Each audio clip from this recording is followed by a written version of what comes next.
Mitosis results in two genetically identical daughter cells. Prophase. Chromosomes condense, nuclear envelope breaks down.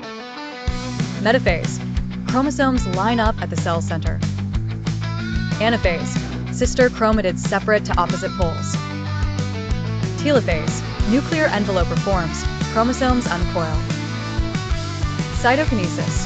Cytoplasm divides into two daughter cells. Mitosis occurs in somatic cells for growth and repair. Meiosis results in four genetically unique daughter cells. Prophase I. Chromosomes condense, homologous pairs form. Metaphase I. Homologous pairs align at the center. Anaphase I. Homologous pairs separate. Telophase I. Nuclear envelope reforms. Prophase II. Second cell division starts. Metaphase II.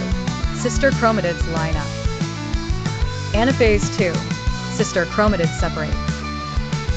Telophase II. Nuclear envelope reforms, chromosomes uncoil.